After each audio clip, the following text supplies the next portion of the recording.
नाम ताहिर रफ़ाई है और मैं एक जम्मू कश्मीर बेस्ड एंटरप्रेन्योर हूँ। मैं इंटरनेशनल डोगरा सोसाइटी, विक्रांत जी और ललित जी का बहुत थैंकफुल हूँ कि उन्होंने मुझे अपनी सीरीज इंस्पायरिंग डोगरा का हिस्सा बनाया।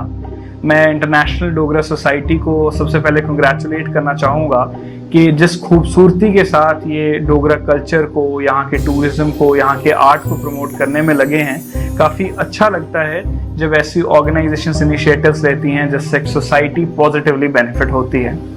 तो खैर, मेरी जर्नी को इतनी ज़्यादा इंस्पायरिंग नहीं है, साधारण से बैकग्राउंड से हूँ और जस्ट अभी अपने सफ़र की शुरुआत की है। तो जो अभी तक का सफ़र रहा है वो आपके साथ साझा करूँगा।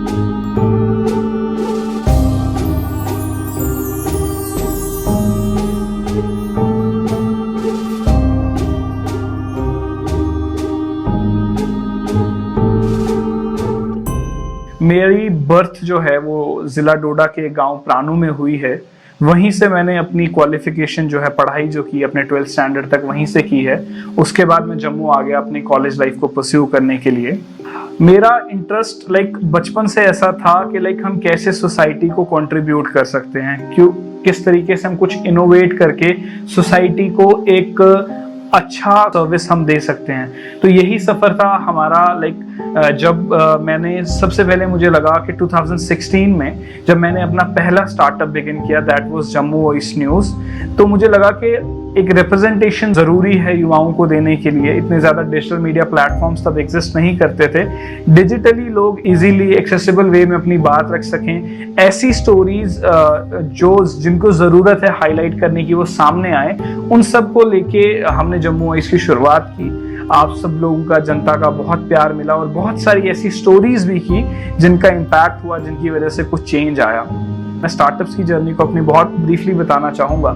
इसके बाद जब मुझे लगा कि अच्छा रिस्पॉन्स आ रहा है, हमारी टीम अप्रिशिएट होने लगी, हमारा काम अप्रिशिएट होने लगा, then I registered my first company, that was Indocom media private limited. इसमें बेसिकली हम डील कर रहे हैं, मीडिया कंसल्टेशन हम प्रोवाइड कर रहे हैं डिफरेंट कंपनीज को in terms of legal challenges जो हैं या रजिस्ट्रेशन को लेके, एंड डिफरेंट अन्य तरीके की ग्रोथ रिलेटेड स्ट्रैटेजीज पे हम डिफरेंट कंपनीज के साथ काम करते हैं। देन इसके बाद आई स्टार्टेड, मेरे पास कुछ स्टूडेंट्स आए, उन्होंने कहा जम्मू कश्मीर में एक आईटी कंपनी जो सॉफ्टवेयर्स पे काम करती हो, जो अच्छी क्वालिटी की वेबसाइट्स बनाती हो, इस तरीके का एक स्टार्टअप बिगिन होना चाहिए। एंड आईटी के स्टूडेंट्स और स्पेसिफिकली मेरे एक दोस्त हैं वकार, वो मेरे पास आए और उन्होंने कहा कि सर हमें ऐसा कुछ शुरू करना चाहिए। तो देन शुरुआत कर ली और हमने अपनी एक technology company by the name TR technology solutions हमने लॉन्च की, जो कम समय में हमने काफ़ी अच्छा काम किया। बहुत सारे लोगों का काम हमें मिला। हम वेबसाइट्स को लेके, सॉफ्टवेयर्स को लेके अराउंड एक साल में हमने 300 का मार्क क्रॉस किया। 300 वेबसाइट सिर्फ हमने एक साल में बनाई। कोशिश ये थी कि बेस्ट सर्विस सबसे बेस्ट पॉसिबल प्राइस में दी जाए। हेल्थ केयर मुझे शुरू से ही एक चैलेंज लगता था कि बहुत सारी प्रॉब्लम्स हैं रूरल एरियाज में अभी भी हेल्थ केयर फैसिलिटीज को लेके। तो then I started with my third company, that is Bradford health care private limited. उसके अंडर हमने अपने 2-3 वेंचर्स बिगिन किए, जिस तरह हमारी एक न्यूट्रास्यूटिकल फार्मास्यूटिकल डिवीजन हमने शुरू की। उसके अलावा हमने एक मॉडल लेके चले कि हम प्राइमरी हेल्थ केयर यूनिट्स हम एस्टैब्लिश करेंगे by the name Ayush Medicity, जहाँ पे उनको प्रिवेंटिव लेवल पे लाइफस्टाइल मॉडिफिकेशन से, डाइटरी मॉडिफिकेशन से और हमारा जो खुद के सिस्टम्स हैं, इंडियन सिस्टम ऑफ मेडिसिन है, उससे किस तरीके से हम उनको लाभ पहुंचा पाएं, उसको लेके हमने कुछ सेंटर्स की एस्टैब्लिशमेंट भी की और जिसका प्रोसेस अभी चल भी रहा है फर्दर एस्टैब्लिशमेंट को लेके। तो इस तरीके से हर स्टार्टअप का यही था कि हम सोसाइटी को कैसे पॉजिटिवली कंट्रीब्यूट कर सकें, समाज में हम कैसे एक पॉजिटिव कंट्रीब्यूशन दे सकें।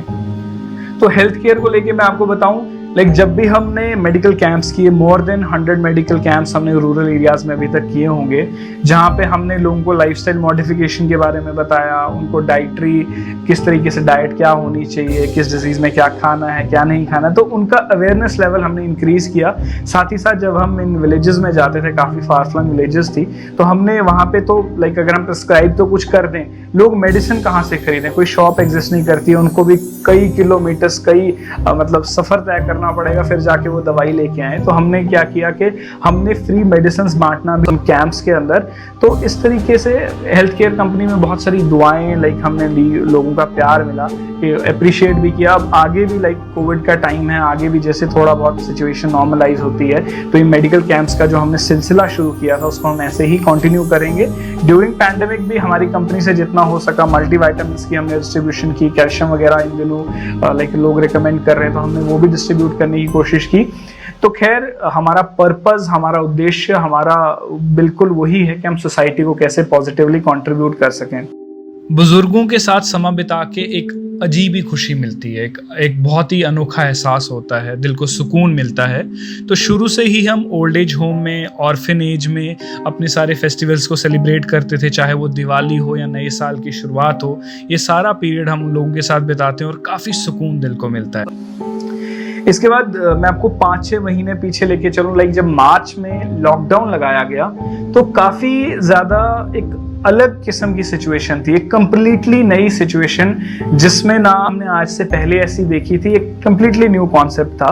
तो बहुत सारे लोग, लाइक मैं अपने नेटिव एरिया में था, मैं अपने जिले में था, डोडा में था, तो मैंने वहां पे देखा, मुझे बाकी जगहों से भी कॉल्स आने लगी कि बहुत सारे लेबरर्स जो हैं, तो जो जहाँ पे था वो वहां पे स्ट्रेंडेड था। अब लेबरर्स के पास अगर पैसा हो भी अकाउंट में तो इतने ज्यादा वो एक्वेंटेड नहीं होते हैं कि वो आप मोबाइल से अपने घर में पैसा भेजेंगे और उनका घर राशन लेगा। तो मैंने लोकली पहले आइडेंटिफाई किया, अपने विलेज से बिगिन किया। वहां पे मेरी फैमिली ने, मेरे दोस्तों ने, बाकी लोग थे, उन्होंने गाइड किया कि लाइक ये फैमिलीज हैं, इनको अभी राशन की बहुत दिक्कत है, एकदम से लॉकडाउन आ गया है और काफी देर तक लॉकडाउन भी चला। तो देन हमसे जितना हो सका, लाइक मैंने अपने पहले दिन ही कहा, जिस दिन हमने ये डिसीजन लिया कि 1000 राशन किट्स जो हैं हम गरीब लोगों में डिस्ट्रीब्यूट करेंगे। तो उसी दौरान हमने डिफरेंट विलेजेस का टूर किया, लाइक अलग अलग विलेजेस हम बहुत पैदल चले और ये मेरे से संभव नहीं था, हम तो चलो अरेंज कर सकते थे। इसमें मेरी फैमिली का, इसमें मेरे दोस्तों का बहुत सारा योगदान रहा जो हमारे साथ आए और जिन्होंने सपोर्ट किया, कि एनकरेज किया, चाहे इतना दूर चलना था, पहुंचना था, उसमें हमें सपोर्ट किया। तो बहुत सारी मैंने देखा कि बहुत सारे चैलेंजेस अभी भी रूरल इंडिया में हैं, हमारे देहातों में बहुत सारे चैलेंजेस हैं, अभी दवाइयों की अवेलेबिलिटी नहीं है, बहुत सारी गुर्बत अभी भी एग्जिस्ट करती है, अगर आपको मैं सच्ची बात बताऊं। तो उसमें हमने उन लोगों की सपोर्ट की विद राशन जो भी हमारे से हो सकता था। फिर हमने मेडिसिन का डिस्ट्रीब्यूशन किया, फिर अराउंड 10,000 के करीब हमने मास्क जो थे वो डिस्ट्रीब्यूट किए। उसके बाद हमने लाइक जम्मू में जो हमारे फ्रंटलाइन वॉरियर्स थे, जो भी लोग नाकों पे, पुलिस पोस्ट के लोग थे जो नाकों पे सर्व कर रहे थे, उनको चाय पिलाना शुरू किया। तो कहीं ना कहीं हमसे जितना हो सकता था हमने उतना कंट्रीब्यूट करने की कोशिश की। और आज मैं आपके माध्यम के थ्रू ये शेयर करना चाहूँगा कि लाइक ये जो हमारे प्रयास थे लॉकडाउन में, हमसे जितनी हेल्प हो सकी, हमने जितनी दुआएं ली आप लोगों ने, और बहुत सारे लोगों ने सपोर्ट किया। इनफैक्ट मैं इंटरनेशनल डोगरा सोसाइटी का नाम भी लेना चाहूँगा। एक बार इनको मैंने कहा कि कुछ फैमिलीज हैं उनको सपोर्ट की रिक्वायर्ड है, तो एकदम से ये लोग भी आगे आए और इन्होंने भी अपनी तरफ से राशन जो था इस कैंपेन के लिए डिस्ट्रीब्यूट किया। एक बात मैं आपके साथ शेयर आज करना चाहूँगा कि बहुत जल्द हम एक ऑर्गेनाइजेशन आप कहें, एक इनिशिएटिव आप कहें, प्रोजेक्ट ह्यूमैनिटी जो है वो हम लॉन्च करने वाले हैं, जिसमें हम मेडिकल केयर की फैसिलिटी उन लोगों को प्रोवाइड करवाएंगे जो लोग अफोर्ड नहीं कर पाते हैं, जो लोग एक बेसिक चेकअप अफोर्ड नहीं कर पाते हैं, या जिनमें और कई तरीके की परेशानियां उनको हैं, चाहे वो इमरजेंसी रिलीफ देने की बात है या डिफरेंट क्रॉनिक डिजीजेस से वो सफ़र कर रहे हैं, कैंसर पेशेंट्स हैं या बाकी लोग हैं। तो इस प्रोजेक्ट के थ्रू, इस इनिशिएटिव के थ्रू हम उन सब लोगों तक पहुंचने की कोशिश करेंगे। ये एक सोसाइटियल इनिशिएटिव होगा जहाँ पे हमें आप लोगों के सपोर्ट की भी ज़रूरत होगी और हम सब मिल के इसमें काम करेंगे। So this was all about my journey. कुछ ज़्यादा बोल दिया और कुछ कम बोल दिया, उसके लिए मैं माफ़रत चाहूँगा। आप सबके प्यार के लिए बहुत बहुत शुक्रिया। खुदा हाफिज़।